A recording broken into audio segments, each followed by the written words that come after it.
Alors, bonjour, nous sommes le GAEC des Terres Blondes à Montgriffon, dans le département de l'Ain, à 750 mètres d'altitude.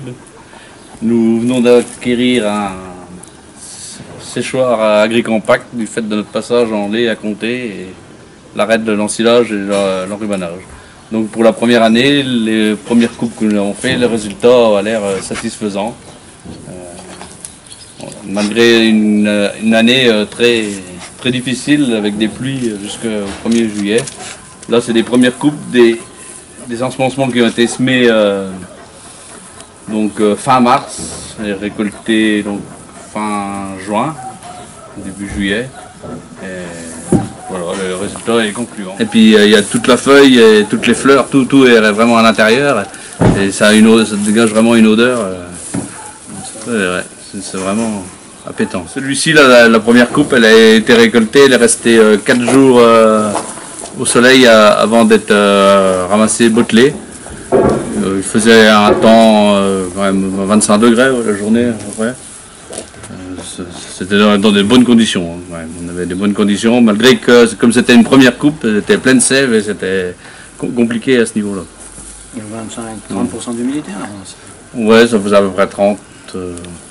L'idéal c'est de les finir au séchoir parce qu'on s'est rendu compte qu'on avait quelques-uns qui nous paraissaient vraiment secs comme ça et qu'on ne les a pas passés au séchoir et ils ne sont pas restés, ils ne sont pas stabilisés et ils ne sont pas si jolis que ceux qui sont passés sur le séchoir.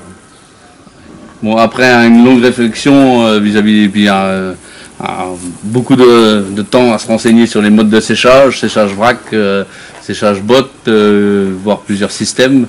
On a pris la décision, suite à notre passage en comté, comme nous n'avons plus le droit à l'ensilage et à l'enrubanage, de passer à un séchoir botte et nous sommes tournés vers l'agri-compact car il nous paraissait performant et ça paraissait très sérieux. On est parti sur nous on a pris un modèle 30 bottes. Là, nous nous sommes tournés vers l'agri-compact car au niveau des performances et consommation, il nous paraissait bien mieux du fait qu'il a un bâtiment isolé et le recyclage de l'air est tout automatique avec des sondes. Ça nous paraissait plus économique au niveau de l'utilisation.